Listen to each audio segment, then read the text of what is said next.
kulanti wacan wanaagsan daawada la dhageystayaal ku soo dhawaada barnaamijkii raadraac oo aad kala socoteen page-ka YouTube-ka caasimada channel waxa idin soo jeedinaa anigoo horeer ma taariikhduna waxa ku beegan tahay 10 bisha 11aad 2019 qodobada aad ku maqli doontaan waxa kamid ah degdeg Guddoomiyihii xilka laga qaaday ee baarlamaanka Puntland oo Kacdoon Shacab iyo Aruursi xoogan ka bilaabay deegaanada gobolka Sanaag sidoo kale intuu barnaamijkeena socdo waxaad ku maqli doontaan Sheekh Shariif oo diyaaradda dusheeda go'aan ku gaaray hadaba go'aankaas muxuu yahay barnaamijkeena raadraac ku soo qaadan doonaa dhanka kale xildhibaan Axmed Macalin Fiqi oo ka tirsan golaha shacabka oo Aruursi ku tilmaamay sababta loo beegsanay madaxdii hore qodobadaas iyo qodobo kale xiiso leh aad ku maqli doontaan intuu socdo barnaamijkeena raadraac iminkana ku soo dhawaad isaga faahfaahsan xildhibaan Axmed Macalin Fiqi oo kamid ah golaha shacabka Soomaaliya ayaa ka hadlay wixii maanta ka dhacay garoonka diyaaradaha Muqdisho waxa uu si kulul uga xumaaday falkii lagu hor istaagay madaxdii hore ee dalka soo xukuntay oo diyaarad ay ka raaci lahaayeen garoonka Cabaar la xanibay xildhibaan Fiqi ayaa sheegay in madaxda dalka hadda xukunta ay garan waayeen heybada ay leeyihiin oo xukun qof soo qabtay xushmad gaar ah uu mudan yahay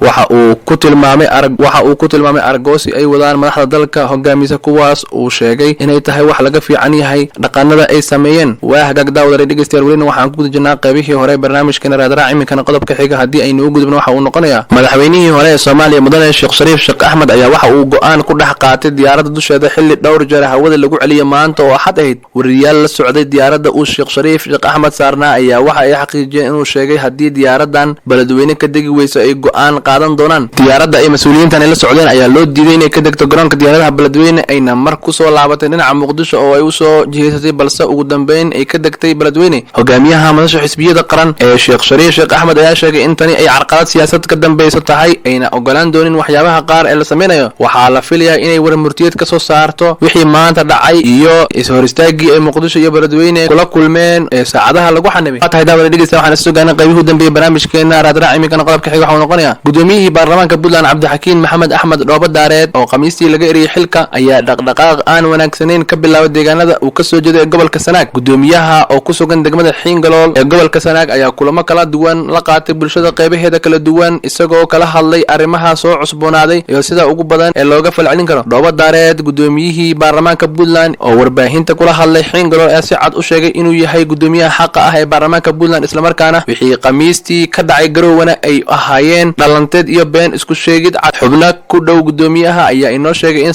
in saadaasha ay u muuqato inuu dagaal diyaar u yahay Mr. Dhoobadaareed isla markaana uu maalinta birito ah uu furmayo kalfadhiga baarlamaanka Puntland uu tagayo howlka baarlamaanka taasi oo dhalin karta qalaaso hor leh iyo gacan ka hadal oo dhiig ku daata Guddoomiye Cabdixakiin Dhoobadaareed ayaa xilkiisa ku waayay khilaaf soo kala dhaxgalay isaga iyo madaxweynaha Puntland mudane Saciid Cabdullaahi Dani kaas oo maalmihii u dambeeyay cirka isku sii shareerayay waxaana lagu eedeeyay inuu taageeray dawladda nabad iyo nolol ee Muqdisho ka dhisan waxaan halkan idinku soo gudbinaynaa mooshinka qaadis Guddoomiyaha Golaha Wakiilada Dowladda Puntland mudane Cabdixakiin Maxamed Axmed kadib markii uu ku tagrafalay awoodii ay Golaha Wakiiladu u doorteen oo ahayd xil guddoominta Golaha Wakiilada Dowladda Puntland oo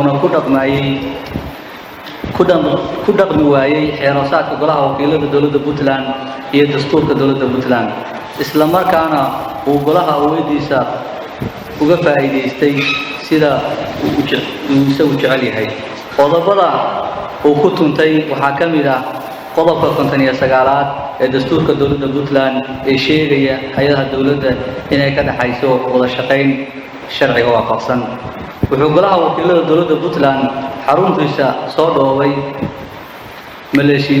maleeshiyo hubeysan oo soo ururiyay wuxuuna ku tuntay qodobka 55aad ee xeeroosaadka Golaha Wakiilada Dowladda Puntland farqadiisa koowaad oo dhigaysa ciidanka Golaha Wakiilada loo idmaday shaqada amni ee Golaha Wakiilada ciidan aan ahayn inaan la soo gelin karin Golaha Wakiilada ama la keeni karin wuxuu howlka Golaha Wakiilada la soo galay ilaalo hubeysan taasoo mamnuuc ka ah howlka shirarka Golaha Wakiilada sida ku xusan isla qodobka 55aad ee xeeroosaadka Golaha Wakiilada Dowladda Puntland farqadiisa saddexaad wuxuuna iska inantiray tala soo jeedintii guddiga amniga Golaha Wakiilada Dowladda Puntland ee qodobka sare ku xusan si uu siiyo awoodda ilaalinta iyo hubinta in howlka shirarka Golaha Wakiilada laga ilaaliyo hubka iyo ciidanka wuxuu sidoo kale ku gafay marar badan kana bayray iskana indhatiray qodobka 50aad xeeroosaadka golaha wakiilada dowladda Puntland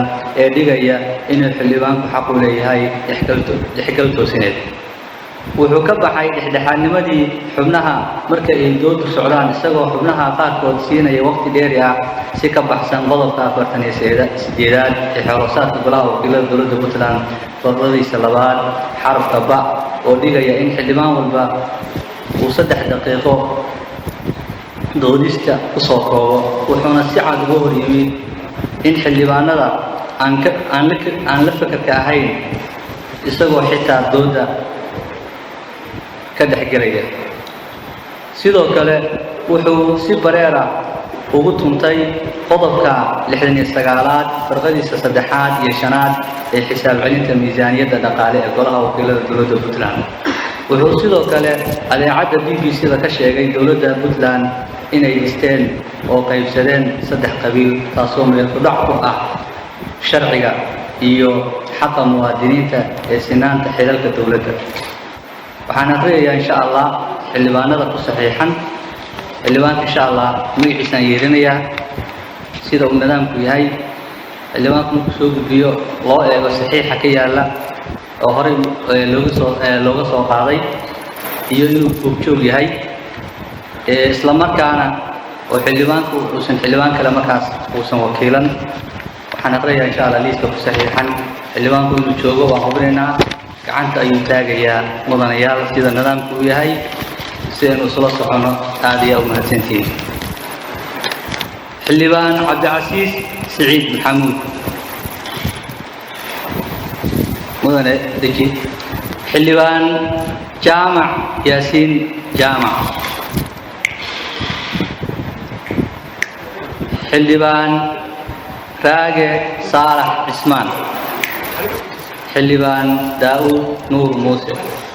xildhibaan daa'uud nuur muuse. xildhibaan cabdixamiid sheekh cabdisalaan. xildhibaan ayaanle gallan guuleed.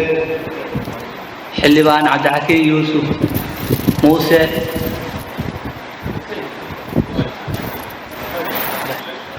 xildhibaan cabdullaahi yuusuf muuse. xildhibaan axmed jaamac diiriye. xildhibaan cabdiraxmaan xasan siciid. xildhibaan xaamud ismaaciil abshir. xildhibaan xuseen yaasiin xaaji diiriye. xildhibaan cabdirasaaq maxamed sahal. xildhibaan faarax maxamed dalmar. xildhibaan axmed yaasiin cabdi. xildhibaan axmed xariir gaas buukaale. xildhibaan maxamuud axmed caalim. xildhibaan cabdiraxmaan diiriye carab. xildhibaan aadan yuusuf aadan. xildhibaan cabdiraxmaan muuse jaamac. xildhibaan maxamed axmed cabdi. xildhibaan cabdiqaadir xareed xildiid. xildhibaan cabdullaahi siciid axmed. xildhibaan aweys axmed sardheeye. xildhibaan jaabiri samatar cabdiraxmaan jaabiri samatar. xildhibaan cabdirasaaq xasan ciise. xildhibaan cabdiqani faarax qaashane. xildhibaan cabdixakiin yuusuf xuseen. xildhibaan xuseen axmed nuur. xildhibaan cabdiraxmaan siciid faarax. xildhibaan cabdisalaan guuleed siciid. xildhibaan axmed jaamac cabdulle. xildhibaan fu'aad abshir axmed. xildhibaan maxamed cabdi warsame weerow. xildhibaan muuse siciid xasan ducaale. xildhibaan siciid macalin daahir. xildhibaan cabdiqadar faarax shaaciye. xildhibaan cabdiweli yuusuf warsame. xildhibaan sharmaarke cali cilmi. xildhibaan mursal cabdi farasle. xildhibaan nimco cabdi caarshe. xildhibaan cabdiqadar cawil maxamed. xildhibaan faysal cumar maxamed. xildhibaan cawil xasan daad. xildhibaan saleebaan faarax ciise. xildhibaan bashiir askar xuseen. xildhibaan cabdirasaaq maxamed saalax xildhibaan mahdi saciid xasan xildhibaan ismaaciil cabdi abtiile xildhibaan cabdi siciid kafad dhammaan way wada joogaan mudana guddoomiye fadhigeena maantay wuxuu daaran yahay mooshin ka dhan ah guddoomiyaha golaha wakiilada cabdixakiin maxamed axmed oo ay ka soo gudbiyeen